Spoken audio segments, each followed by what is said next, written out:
Hello बच्चों, welcome to my YouTube channel. आज हम लोग बात करेंगे ग्रेटेस्ट इंटीजर फंक्शन पर। ग्रेटेस्ट इंटीजर फंक्शन इसलिए इंपॉर्टेंट बहुत ज़्यादा बिकॉज ये एनडीए एग्जाम में तो बहुत फ्रीक्वेंट आता है। आप लोगों को सब क्वेश्चंस आते हैं लेकिन हर जगह पर ग्रेटेस्ट इंटीजर फंक्शन आ जाता है, तो आप लोगों को बहुत प्रॉब्लम होती है क्वेश्चंस को सॉल्व करने में। तो इस टाइप के केस में ये ग्रेटेस्ट इंटीजर फंक्शन बहुत काम आएगा। तो क्या करना होता है, ग्रेटेस्ट इंटीजर फंक्शन का नाम ही है इंटीजर, तो इसके आंसर ऑलवेज इंटीजर फॉर्म में ही आएगा। इसको स्टेप फंक्शन भी बोलते हैं, इसको हम लोग स्टेप फंक्शन भी बोलते हैं क्योंकि जब हम इसका ग्राफ देखते हैं तो स्टेप फॉर्म में दिखाई देता है, इसलिए इसको स्टेप फंक्शन भी बोलते हैं।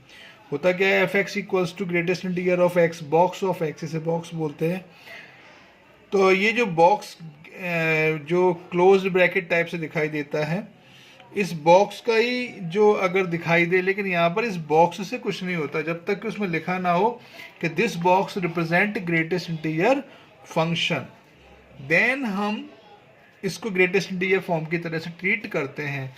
तो इस क्वेश्चन में सबसे बड़ी प्रॉब्लम क्या है कि अगर ये कभी भी एग्जाम में आ जाए तो तुम लोगों को कुछ नहीं करना है, सिंपली पहले समझना है कि आंसर जो इंटीजर में होगा इसकी वैल्यू ऑलवेज लेस देन और इक्वल्स टू एक्स होती है, यानी जो इनपुट है उससे या तो छोटी होगी या उसके बराबर होगी। जैसे मैंने एग्जांपल के लिए 4.2 लिखा, 4.2 इनपुट है यानी x है, तो 4.2 से जो बॉक्स सॉल्व करके आएगा वो इनपुट यानी 4.2 से या तो छोटा होगा या बराबर होगा। तो 4.2 से छोटा इंटीजर कौन है, मैंने कहा 4 है।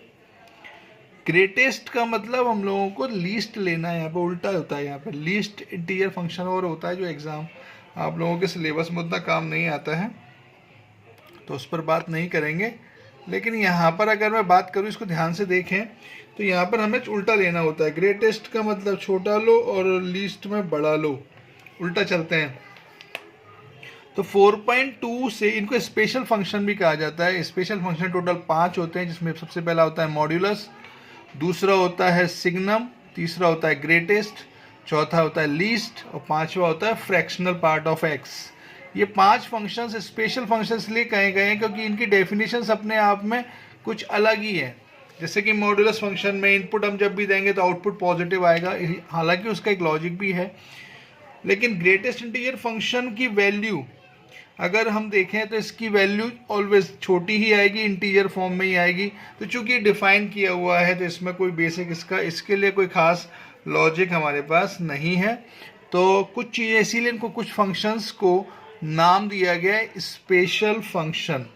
तो स्पेशल इसलिए है क्योंकि इनकी डेफिनेशन अपने आप में स्पेशल है। सिग्नम फंक्शन ही एक ऐसा दुनिया में फंक्शन होता है जहाँ पे 0/0 को 0 कहा गया। अब 0/0 को तो हम लोग इनडिटर्मिनेट फॉर्म, अनडिफाइंड, दुनिया भर की चीज़ें कहते हैं, लेकिन 0/0 सिग्नम फंक्शन में ही दुनिया में एक ऐसी जगह है जहाँ पे 0/0 को 0 बोला गया है, डिफाइन किया गया है। तो इसीलिए इन 5 फंक्शंस को हम लोग बोलते हैं स्पेशल फंक्शन। तो जहाँ पर बात है ग्रेटेस्ट की, तो वैल्यू हम ले रहे हैं लीस्ट छोटी, तो 4.2 से छोटा इंटीजर कौन होगा, तो मैं कहूँगा 4 होगा, बिकॉज यहाँ पर मुझे x की वैल्यू जो इनपुट है, इनपुट का जो आउटपुट बनेगा, इनपुट देने पर जो आउटपुट बनेगा वो इनपुट से ऑलवेज छोटा होगा या फिर बराबर हो सकता है। तो 4.2 पर 4 आएगा, 4.3 पर भी 4 आएगा। मैंने एक एग्जाम्पल और लिया, जैसे मान लें अब मैं बात करूँ माइनस का 4.4 ले लें या 4.3 ले लो, उससे कोई फ़र्क नहीं पड़ता। तो यहाँ पर अगर मैं 4.4 लूँगा तो अब माइनस में अगर मैं 4.4 में कहूँ कि इसका ग्रेटेस्ट इंटीजर से छोटा इंटीजर बोलो, जस्ट छोटा इंटीजर बोले, तो अगर तुम लोग बोलो -4 तो ऑब्वियस सी बात है ये तो बड़ा हो गया, क्योंकि माइनस में जो जितना नंबर छोटा है वो उतना बड़ा होता जाता है, जो जितना बड़ा है वो उतना छोटा होता जाता है। तो -4.4 से छोटा, जस्ट छोटा इंटीजर कौन होगा, -5। तो ये चीज़ तुम लोगों को ध्यान रखनी है। इसी तरीके से अगर मैं तुमसे पूछूं कि पाई का डब्बा कितना होगा, तो ऑब्वियस सी बात है 3 होगा, बिकॉज पाई की वैल्यू अप्रॉक्स वैल्यू कितनी होती है 3.14, तो 3.14 का डब्बा कितना होगा 3 होगा। ई कितना होता है, मैंने कहा 2.71 होता है अप्रॉक्स, पाई अप्रॉक्स होता है 3.14 और ई होता है अप्रॉक्स 2.71। तो ई का जो डब्बा आएगा वो कितना होगा 2 होगा। तो ये सब चीज़ें जो हैं ये ग्रेटेस्ट इंटीजर की वैल्यू हैं जो तुम लोगों को पता होनी चाहिए।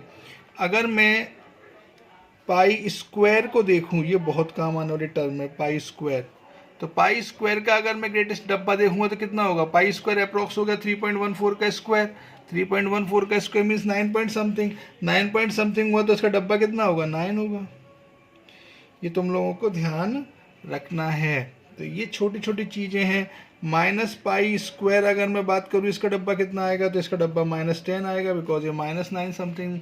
माइनस पाई स्क्वायर है, ध्यान रखेंगे, माइनस पाई का होल स्क्वायर नहीं है ये, माइनस टाइम्स पाई स्क्वायर है, तो minus times 9 point something, 9 point something minus 9 point something, मतलब ये इससे छोटा इंटीजर कौन होगा, -10। कन्फ्यूजन बिल्कुल नहीं रखना है दिमाग में। तो ये ग्रेटेस्ट इंटीजर फंक्शन होता है। इसकी सबसे बड़ी खास बात, जैसे कि मैं अगर बोलूँ कि फॉर एग्जाम्पल मैंने अगर एक नंबर लिया, सपोज करें मैंने कहा कि greatest integer of x equals to 2 दिया हुआ है, देन इसका मतलब इसकी वैल्यू 2 कब आएगी, तो ग्रेटेस्ट इंटीजर ऑफ x की वैल्यू 2 आने का मतलब क्या होता है, ये सिंपली समझें। जैसे मैंने कहा 4.2 की वैल्यू 4 आ रही है, 4.3 पर 4 आ रही है, -4.4 पर 4 पर -5 आ रही है। ये सभी वैल्यूज़ मैंने जो बताई, इस पर अगर मैं बात करूं कि कुछ इक्वेशन टाइप की अगर वैल्यू आ जाए, जैसे मान लो मैंने कहा greatest integer of x equals to 2 दे दिया, तो उसने पूछा कि x कहाँ होगा, तो x की वैल्यू अब कहाँ होगी, तो x की वैल्यू लाई करेगी इन बिटवीन 2 to 3, बिकॉज अब x की वैल्यू कितनी है, 2.1 पर कितना होगा, 2.2 पर 2, 2.3 पर 2, 2.9 पर 2, लेकिन 3 नहीं हो सकता। यहाँ पर मैंने एक चीज़ अभी नहीं देख पाई, ध्यान नहीं दिया, इंटीजर पर इसकी वैल्यू इंटीजर ही होती है। जैसे मैंने 3 पर पूछा तो 3 आएगी, -3 पर पूछा तो -3 आएगी। इन्हीं इंटीजर पर ये इक्वल हो जाता है। तो इंटीजर पर हमें कुछ भी सोचने की ज़रूरत नहीं है, इंटीजर पर ये ऑलवेज इक्वल होता है।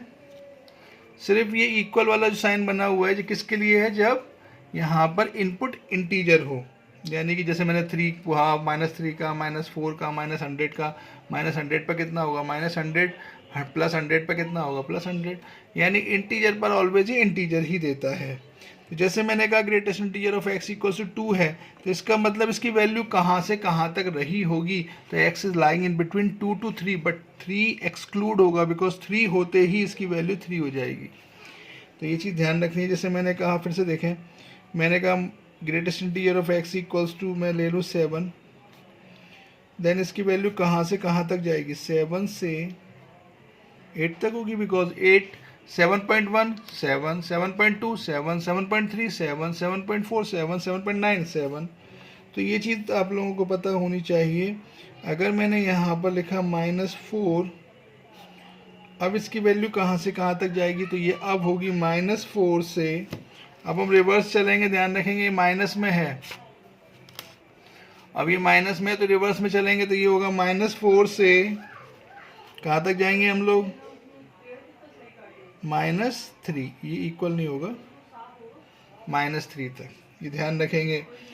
अगर मैंने यहाँ पर लिखा है greatest integer of x equals to -10, अब ये कहाँ तक जाएगा, -10 से -9 तक, एक्सक्लूडिंग -9, ये चीज़ ध्यान रखेंगे।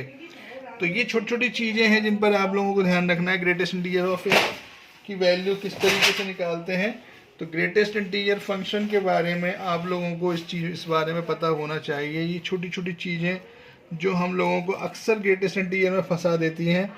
तो करना क्या होता है, इसको स्टेप फंक्शन क्यों बोला जाता है, ग्रेटेस्ट इंटीजर फंक्शन होता क्या है, किस तरीके से हमें सॉल्व करना होता है, इसके बारे में थोड़ी सी बात करें। देखें ज़रा,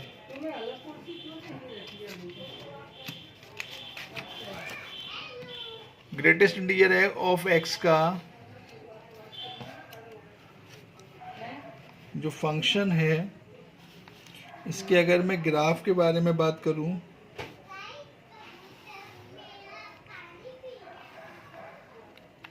तो देखें इसका ग्राफ किस तरीके से बनता है। इसको स्टेप फंक्शन भी बोलते हैं। तो यहाँ देखें 0 से अगर मैंने 1 तक की वैल्यू लेना शुरू करी, तो ये 0 से 1 तक अगर मैं बात करूँ तो ये मैंने कहा कि ग्रेटेस्ट इंटीजर ऑफ x की वैल्यू 0 से 1 तक जाएगी, तो इसकी वैल्यू कितनी आएगी? ग्रेटेस्ट इंटीजर ऑफ x कितना आ जाएगा? 0। ये चीज़ आप लोगों को पता होनी चाहिए। तो ग्रेटेस्ट इंटीजर ऑफ x कहाँ कितनी वैल्यू देगा, इस पर मैंने अभी बात की थी। तो यहाँ पर ये ध्यान रखना है कि ग्रेटेस्ट इंटीजर ऑफ x अगर 0 दे रहा है, इसका मतलब 0 से 1 के बीच में रहा होगा ये ग्रेटेस्ट इंटीजर फंक्शन का ग्राफ। तो 0 से 1 के बीच में एक्सक्लूडिंग 1, यानी ब्लैंक बनाएंगे, और ये इस पर 0 देगा।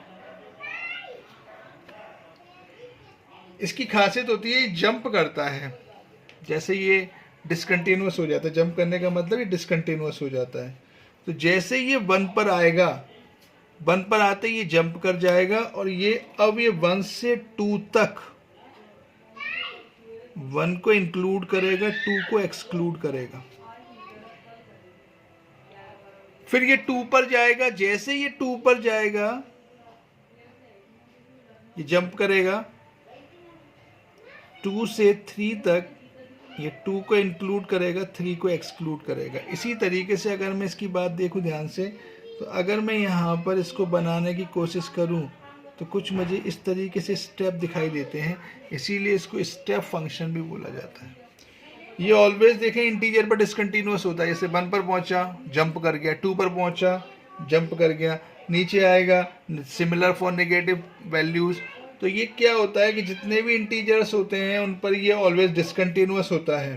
ध्यान रखेंगे, greatest integer function always discontinuous होता है इंटीजर पर। ये खास इसका पॉइंट है। इसका ये डोमेन होता है वो ऑलवेज ऑल रियल नंबर होता है। कुछ भी रख दो जो मन में आ रहा है वो रख दो, लेकिन इसकी जो रेंज होती है सेट ऑफ ऑल इंटीजर्स। देखो इंटीजर के अलावा कुछ मिल रहा है? नहीं मिल रहा है। मैंने कहा था भी इंटीजर ही मिलता है इसमें। तो ये इंटीजर ही होता है डिसकंटिन्यूअस एट इंटीजर्स। तो ये डिसकंटिन्यूअस होता है। तो ये ध्यान रखेंगे, ये कुछ चीज़ें बेसिक है। इसकी एक बहुत इंपॉर्टेंट प्रॉपर्टी है। प्रॉपर्टी क्या है जो आप लोगों को पता होना बहुत कंपलसरी होता है। कुछ प्रॉपर्टीज़ के बारे में इसकी पता होना बहुत ज़रूरी है। तो सम इम्पोर्टेंट प्रॉपर्टी के बारे में ही बात करूंगा मैं, कि अगर मैं बात करूं ग्रेटेस्ट इंटीजर ऑफ x क्या है, तो greatest integer of x always lying in between x minus 1 to x, where x is an any integer। पहली most important property. Greatest integer of x की वैल्यू की बात करूं अगर मैं, तो ये कहाँ से कहाँ तक लाई करता है? x की value, greatest integer of x की वैल्यू x माइनस 1 से x तक होती है, या तो x से छोटी होगी, x माइनस 1 से बड़ी होगी। लेकिन अगर आप सोचें कि यहाँ पर मैंने अगर 4 लिया तो 4 का ग्रेटेस्ट इंटीजर तो ऑब्वियस सी बात है 4 ही आएगा, इक्वल हो जाएगा, इक्वल का केस बन जाएगा। लेकिन अगर मैंने 4.1 लिया तो 4.1 में अब मैं बात करूं 4.1 का ग्रेटेस्ट इंटीजर कितना आएगा, तो 4.1 का ग्रेटेस्ट इंटीजर कितना आएगा? अभी मैंने बताया था 4.1 का ग्रेटेस्ट इंटीजर 4 होगा। यहाँ पर देखें x की वैल्यू, इनपुट की वैल्यू यानी x माइनस 1 से ही ऑलवेज बड़ा होता है, लेकिन x से छोटा होगा या उसके बराबर होगा। यानी 4.1 से ये ऑलवेज या तो 4.1 के देखें 4.1 से छोटा होगा, क्योंकि यहाँ पर इंटीजर अगर वैल्यू आएगी तो 4.1 की वैल्यू कितनी आएगी? इंटीजर इसका 4 आएगा। तो यहाँ पर ये प्रॉपर्टी वैलिड होती है, बिकॉज x माइनस 1 से तो ये बड़ा ही आएगा, क्योंकि अगर -1 करेंगे तो वैसे भी ये वैल्यू छोटी हो जाएगी ज़्यादा ही, तो डिफरेंस से बड़ी होती है। दूसरी प्रॉपर्टी जो हमारे बहुत काम आएगी वो प्रॉपर्टी क्या है, इसको समझे जरा ध्यान से। ये अगर ग्रेटेस्ट इंटीजर ऑफ -x दिया है तो ये minus times greatest integer of x होगा अगर x कोई भी एक इंटीजर है। माइनस टाइम्स माइनस बाहर आ जाएगा। जैसे -3 का ग्रेटेस्ट इंटीजर बोलो -3, क्योंकि यहाँ पर अगर मैं माइनस को बाहर भी कर दूँ तो minus times greatest integer of 3 भी कितना होगा, 3 तो होगा, तो ये कोई फ़र्क नहीं पड़ता। दूसरा, अगर लेकिन ये इंटीजर नहीं है तो ये minus times greatest integer of x -1 हो जाता है अगर ये इंटीजर नहीं है। सपोज करें, एग्जांपल समझें, जैसे मान लें मैंने एक एग्जांपल लिखा -3.1, -3.1 का मैं ग्रेटेस्ट इंटीजर निकालना चाह रहा हूँ, तो मेरे पास एक तरीका और भी है। अगर मैं यहाँ पर क्या करूँ कि -3.1 का ग्रेटेस्ट इंटीजर कैसे निकाल सकते हैं, तो मैंने माइनस बाहर लिया, ग्रेटेस्ट इंटीजर ऑफ 3.1 लिया, -1 कर दिया, तो अब बताएं कितना होगा, माइनस टाइम्स 3.1 का ग्रेटेस्ट इंटीजर कितना होगा, 3 -1, तो ऑब्वियसली बात है ये रिजल्ट कितना हुआ, -4।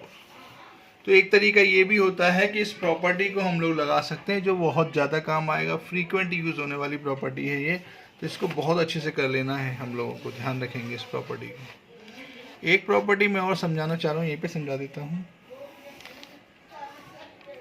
देखिए जरा। एक प्रॉपर्टी और आती है, property number 3, greatest integer of x plus greatest integer of -x। अब यहाँ पर ये 0 कब होगा, जब x इंटीजर होगा। बताओ, यहाँ पर अगर मैंने 3 लिया तो 3 का ग्रेटेस्ट इंटीजर 3 होगा, और -3 का ग्रेटेस्ट इंटीजर कितना होगा, -3 होगा, तो -3 + 3 कितना हो जाएगा, 0 हो जाएगा। 0 सेम नंबर लेना है ना, माइनस टाइम्स लेके। तो यहाँ पर एक अगर ग्रेटेस्ट इंटीजर है, दूसरा माइनस टाइम्स ग्रेटेस्ट इंटीजर है, और अगर ये इंटीजर है, वैसे भी प्रॉपर्टी लगा दे तो भी ये कैंसिल हो जाएंगे, बिकॉज x तो x ही रहेगा। -x का ग्रेटेस्ट इंटीजर कितना होगा, minus times greatest integer of x, अभी मैंने प्रॉपर्टी बताई थी, तब भी ये कैंसिल हो जाएंगे। और अगर मैं डायरेक्ट इसको सॉल्व करूँ, एक एग्जांपल के लिए 3 ले लिया, तो 3 का ग्रेटेस्ट इंटीजर कितना होता है, 3 होता है, और -3 का कितना होता है, -3, तो ये 0 हो जाएगा, पहली प्रॉपर्टी। लेकिन अगर मैं यहाँ पर इसको दूसरा केस देखूँ तो ये -1 होगा अगर ये इंटीजर नहीं है। मोस्ट इंपॉर्टेंट रिजल्ट, बहुत फ्रीक्वेंट काम आने वाला, ये -1 कब होता है, अगर ये इंटीजर नहीं है। बिकॉज यहाँ पर अगर मैं छोटे से मैं समझाने की कोशिश करूँ, अगर मैंने इंटीजर नहीं लिया, सपोज करें 3.1 ले लें, और ये माइनस टाइम्स 3.1 ले लें, x सेम लेना है, तो बताओ 3.1 का ग्रेटेस्ट इंटीजर 3 होगा, और -3.1 का मैंने अभी बताया था -4 होगा। एक -3.1 से छोटा इंटीजर ऑब्वियस सी बात है कितना होगा, -4, और 3 - 4 कितना होता है, -1। ये रिजल्ट मोस्ट इंपॉर्टेंट रिजल्ट है, फ्रीक्वेंट काम आते हैं ये रिजल्ट। ये 3 रिजल्ट आपको बहुत अच्छे से करने हैं, तो इन रिजल्ट्स को ध्यान रखेंगे ग्रेटेस्ट इंटीजर के। तो ये ग्रेटेस्ट इंटीजर फंक्शन के बारे में मैंने जो बात की है, आज इसको एक बार रिवाइज करें, समझें। कोई प्रॉब्लम आए तो ज़रूर मुझे मैसेज करें। थैंक्स फॉर वॉचिंग, धन्यवाद।